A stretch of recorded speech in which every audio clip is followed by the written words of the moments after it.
Good day all. My name is Kinechukwu Mata Modi and I will be a lecturer for GST 111 Chapter 2 Nigerian People's Culture and Trend since the Pre-Colonial Times. This chapter will attempt an exploratory history of the Nigerian peoples and culture since the pre-colonial times. At the end of this lecture, students should be able to know the following. 1. The physical features of Nigeria and her neighbors. 2.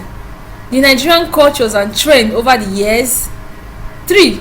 The traditional Nigerian peoples and their indigenous cultural values. As we all know, Nigeria is situated between latitude 4 degree north and 14 degree north, and also between longitude 3 degree east and 15 degree east of the meridian. Its neighbors on the north and northwest are the Republic of Niger and Chad, while on the east is the Republic of Cameroon, on the south the Atlantic Ocean, and on the west the Republic of Benin. Looking at the map here for a clearer illustration of what I'm trying to say, you'll see the Atlantic Ocean close to Lagos there. You see the Republic of Benin also close to Lagos, while the Cameroon and Chad, you see it by the northeastern part of the map there. The population and physical features. What are the population? What are the physical features? Nigeria has a population of over 180 million people. She has two unique features that have played significant role in her history. What are they? The Sahara Desert in the north and the Atlantic Ocean in the south. As we all know, when the Europeans came to Africa, they came in from two places: the Atlantic Ocean and the desert. In the northern part of Nigeria, the Sahara Desert saw the influx of the Fulanis. When they came into Nigeria, they had trade in the Maghreb region and they migrated down into the northern part of Nigeria. While the Atlantic Ocean, the Europeans, when they came to Africa, they used the Atlantic Ocean to come into Nigeria as well. So it has also been used in terms of trade interaction between Nigeria and her neighbors as well during the pre-colonial times. So contrary to unpopular opinions that feel that before the Europeans came to Africa or came to Nigeria, that Nigerians did not interact or trade with each other, that is actually not true, as we will see. The name Nigeria did not exist as a single entity until 1914. What happened in 1914? The northern and the southern part of Nigeria were amalgamated into one by Lord Lugard. He was then the Governor General of Nigeria. He amalgamated it. In fact, the story of Nigeria up to 1800 is just a story of various tribes and ethnic groups. Before 1800 saw the influx of Europeans into Nigeria. They started having trade relations, slave trade, and other trade relations across the Atlantic Ocean. So in order to understand Nigeria's history properly, we need to look at it in a geographical way, because the geographic or the physical features play a significant role in Nigeria's history. For a clearer description of what I'm trying to say, the regions and the tropics are divided into three groups: the coastal region, the forest region, and the savanna region. So the coastal region, the forest region, and the savanna region, you will see that they fit into three different ethnic groups and different regions. For one part, they have the southern region, or some call it the Niger Delta region, while others they have the western region, and the last they have the northern region as well. So who are the people of the northern the coastal region? You ask. The Ijaws, the Shekiris, the Urhobos, the Efiks, the Calabarese, among others. The Ijaws now, you can find them within Bayelsa Delta.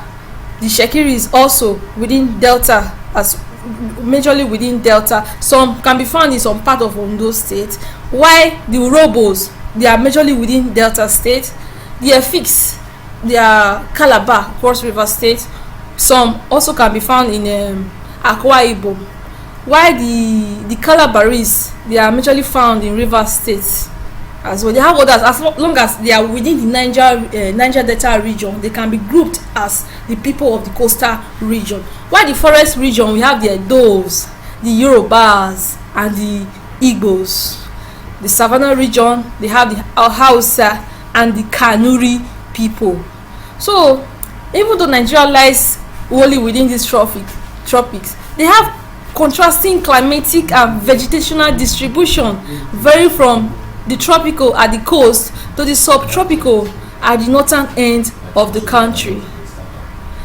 Nigeria also has the rainy and the dry season.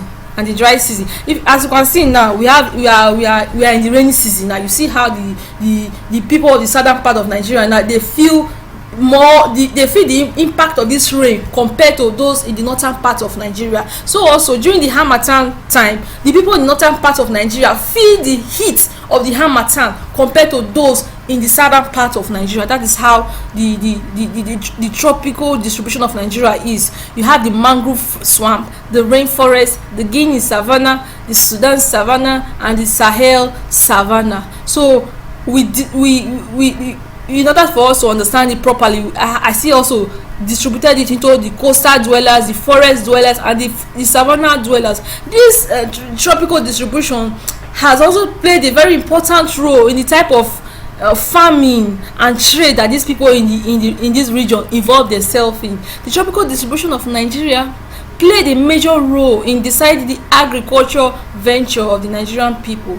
If you take, for example, people of the southern part of Nigeria, let me say, for example, the Isokos. If you are looking for fish now in the part, if you just go to the Isoko side or you go to Warri, you see a lot of cheap fish at a very cheaper rate because of easy access to the sea.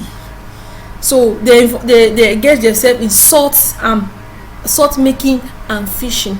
Also, the forest dwellers, they are very good with farming and hunting. There are some parts of Nigeria where if you want to get cheaper yam, also you can still find them within the forest dwellers, and also cheap access to meat as well. The savannah people, they are more of agriculturists and pastoralists. So also you cannot see someone that is a coastal dweller that is engaged maybe in production of rice, though they have some to some extent, but if you check also, very few. But most times you are looking for rice now. For example, you go to the northern part of Nigeria, they make the rice and they ship it down to different parts of Nigeria for even distribution. Also, the pastoralists, you say this you see some group of people, you cannot find maybe the people in the coastal region engaged in maybe rearing of cattle and also other farm stock like horses, and you can find them within the people of the savannah region. That's why you see some certain group of tall lanky men, you see them Fulanis, you see them focus more on cattle rearing. Some people say maybe they had cow and stuff like that. Also, the religion has played what is religion now? It has played or been a major driving force in the area. The region now has been a major driving force in the religion professed by these African peoples or the Nigerian peoples during the pre-colonial times. Because why? The coastal region, they venerated the god of the sea. Like I said, they had the access to the sea. They venerated the god of the sea. The forest dwellers also, they talk about the god of the earth or fertility. They call them in Igbo, they call it Ani. While the savannah dwellers, they worship the god of the sky. So no need to go further now. Maybe within this region, within Delta State, for example, now within Abraka, where the Delta State University is located, you see some people wearing red and white. That is because of the area now has dictated the kind of religion, the African traditional religion that they practice. They call them the Igbe worshippers. You see them during some certain time or certain period. Is in gyration or something like that. Maybe they are going to do some kind of practices or worship and stuff like that. That's how you find them within this geographical location within Nigeria. The physical characteristics of the Nigerian people. What are the physical characteristics you talk about? We all know that Nigeria is a heterogeneous country that has over 250 indigenous ethnic groups. What are the ethnic groups? The three major ethnic groups within Nigeria are the Igbos, the Yorubas, and the Hausas. Despite that, they also have other ethnic groups in Nigeria that include the following: the Isoko, the Urhobo, the Ijaws, the Shekiri, the Nupe, the Tiv, Juku, Bata, Angas, Esan, among others. There are also others: the Ukwanis, the Ibibios, the Idomas. Just name them. As long as it's within Nigeria, they are categorized under the other indigenous ethnic groups of Nigeria. They have these different ethnic groups now. They have unique characteristics or unique traits that you can use and identify them. For example, now they have the non-Negro stock, the Fulani and the Kanuri. It's very easy to identify someone that is a Fulani or someone that is a Kanuri man. They are usually tall, lanky. For the women, they have long hair, pointed nose, light in complexion. While for the short Negro of the forest region now, they are stocky in nature, stocky, thick, fat, not some have body anyway. They are the Igbos, the Yorubas, the Edos, the Shekiris, the Igala, the Efik, the Soko, the Ijaw, the Urhobo, or more or less people within the Niger Delta region. Then while the tall Savannah Negro, they are the Jukun, the Nupe, the Tiv, the Hausa. They fall within the tall Savannah Negro. Like I said at the introductory part, before the coming of the Europeans, these African people, they were able to interact with one another without conflict. They were able to engage in trade and barter with each other. How were they able to do it now?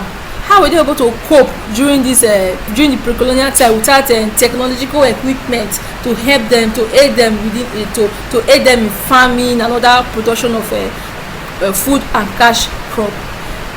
How? The communal ownership of land prevented land hunger and unnecessary speculation in the land. Also, the existence of forest cultivation made everyone have free access to land in the pre-colonial times. Even till date, there are some for example, now someone may have a land. Maybe I may have a land. Let me use myself for example. I may have a land. I got a land and I don't want to use it now. I'll lease that land to someone else that wants to do farming into the land, and the person can farm and be tilling the ground and keeping the ground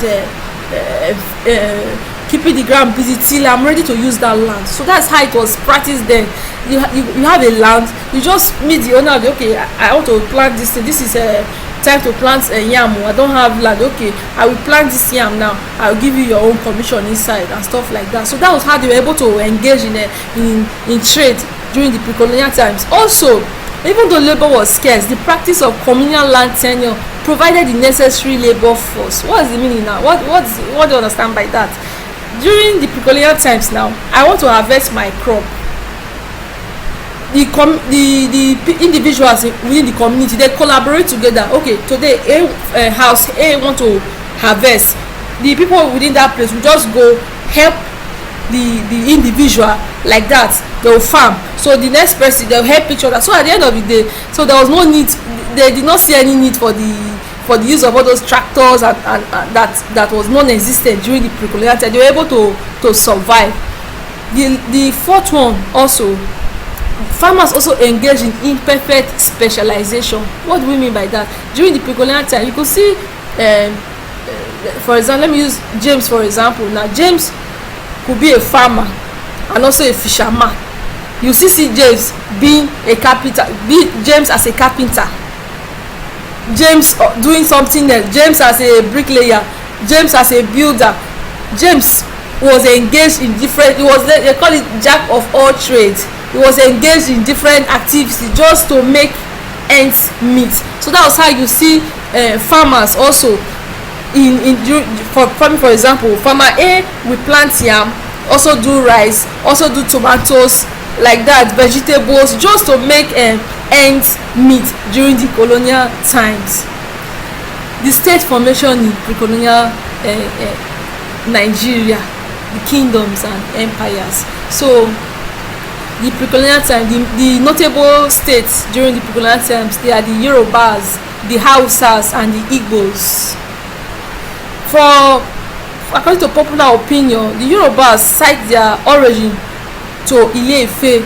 They see Ile-Ife as the center or the cradle of civilization, and they cite Oduduwa as the first king of Ile-Ife and the father of the founding princes of Yoruba land.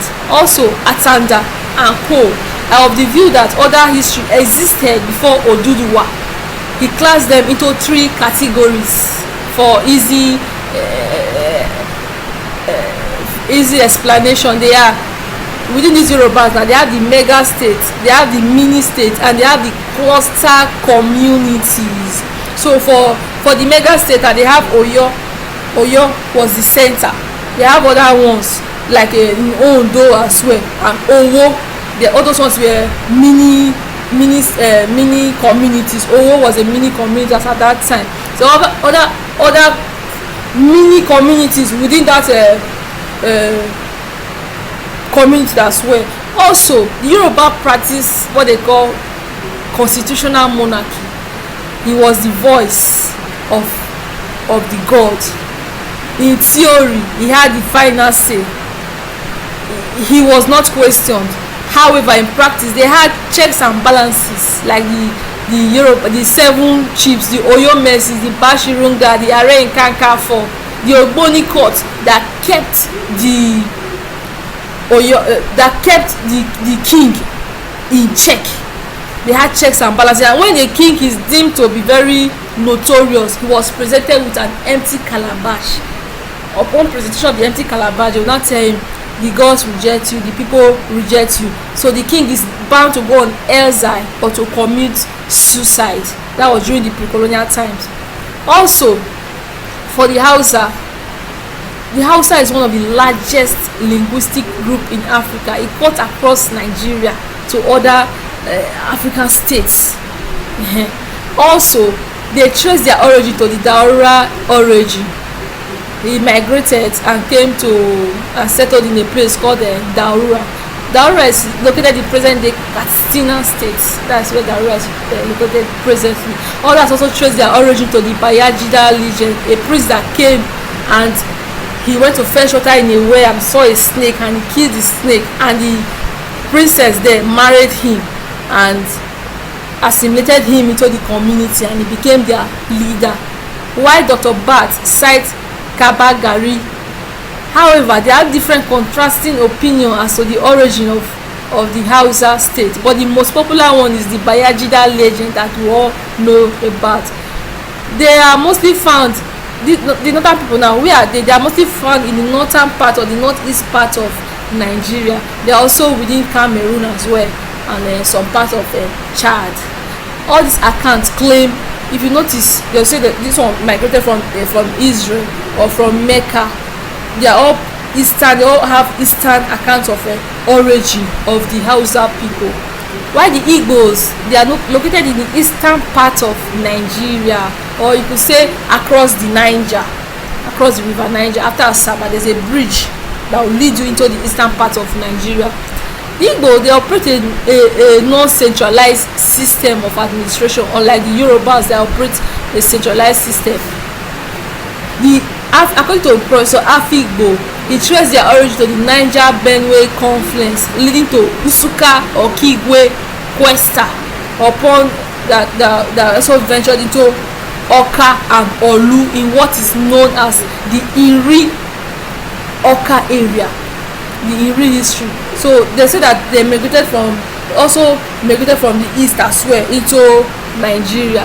They settled in. If you look at this place, they are called now Usuka, Okigwe. They are located within Enugu, Imo, present day state, or Enugu, Imo state. Then going down into Oka, that is Anambra state. That's why these are the major states within the eastern part of Nigeria. If you are going to Ebonyi State as well, you are going to, there's no how you are going to pass Okigwe. You pass Okigwe, enter Enugu before you venture into Ebonyi. So there's no way you can miss these communities that was mentioned here. Also, they have, unlike they cite Chukwu, or some people cite for the Yoruba they say Oluwa is their Oluwa is God now. In for the Igbos, Chukwu is the creator of all things. Chukwu is their God. The Igbos, they do not have a large state structure or empire. It was more of a kinship institution that ruled through age grades, the Ofo holders, the Umuadas. So the Umuadas, according to them, the Umuadas, that they are the first daughter of any Igbo family. The Ofo, their title holder. There's something, when you take chieftaincy title in the eastern part of Nigeria, there's a white tusk that you'll be given to. You hold it with your red cap. With there's a feather up here, so it's very easy to identify an Ofo or an Ozo title holder. They were the ones during the deliberation, they had communal, the people gathered within the community and decide on what to do. The Obi had to seek the opinion of the age grade, the Ozo and the Umuadas before making any decision that concerned the community. Unlike the Hausa had the final say. That was why their Sultan or the Emir was not questioned. He was seen as the voice or the opinion of the god. So that was why it was easy upon the Europeans coming into Africa. It was easy for the Europeans to rule indirectly. They ruled indirectly through the emirs and the sultan. So why some people resisted, like the Igbos, because they are used to consultation or community decision making before anything was being said. So they posed a very serious resistance during the Europeans emergence in Nigeria. So aside these three major ethnic groups, I also highlighted the Nupe, the Niger Delta, the Efik of Calabar. The Nupe people, they occupy Bida, Mokwa and Jeba. They trace their origin or their history to Sode or Edegi. He is their cultural hero. The Nupe practice a centralized government under the Esu Nupe. Only the eldest son born during the father's reign can become king. What do I mean now? The senior son, now when the father has been crowned king of that place now, or crowned Esu, when the father is in power and the son is giving birth to, it's only that one that can become king, not the one that was giving birth to before the father became Esu. That one cannot become king. So that is how they are practiced, primogeniture, father to son. That was how their kingship institution was in Nupe, and still is till present day Nigeria. The Niger Delta people, who are they? They are the people of the Niger Delta. Like I said earlier, the Sokos, the Ijos, the Robos, the Efik, the Calabaris, the Boris, the Boni, the Bras, the Nembes, among others, the Bibios. They have a very well organized political structure, even though they have differences in political and social organization as a result of the different tribes that is found within the Niger Delta region. The Efik of Calabar, also within Niger Delta, they occupy present-day Calabar, Cross River State, and are linguistically related to the Benue Congo group. They first settled in Ibom, a town in Aruchukwu, before migrating into Uruma and later Calabar. So if you look at what they are trying to say now, Aruchukwu is in the present day Abia State. They entered into Ibom. Ibom is a present day Akwa Ibom State. Then before they migrated into Cross River State or Calabar. So we have been able to see that from our discussion. We have been able to see that Nigeria, we highlighted the physical features of Nigeria. They are the two main physical features that played important role in our history. They are the Sahara Desert in the north and the Atlantic Ocean in the south. The Atlantic Ocean saw the influx of Europeans into Nigeria. Then while the northern part of Nigeria saw the influx of trade within the Maghreb region, trade within the northern people that cut across the Nigerian border. Also during the jihad, the Usman Danfodio came in and did the jihad from the northern part of Nigeria as well. The pre-colonial peoples of Nigeria, they have different indigenous socio-political, cultural and economic system that helped them during the pre-colonial times. However, despite these cultural differences, they still engaged in trade, agricultural activities with their neighbors that fostered unity. So even though these people had different culture, they engaged in trade by barter. If people in the north now, they produce yam now, they will engage in trade by barter with people in the south for fish.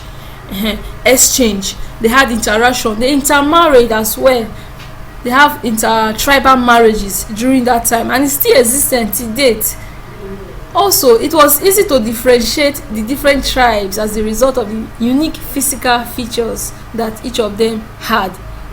For the savannah, usually tall, lanky; the forest, short, stout in nature, stocky in nature. While the coastal region also had their own unique features, and that was how these African people during the pre-colonial times were able to interact with one another peacefully. Thank you.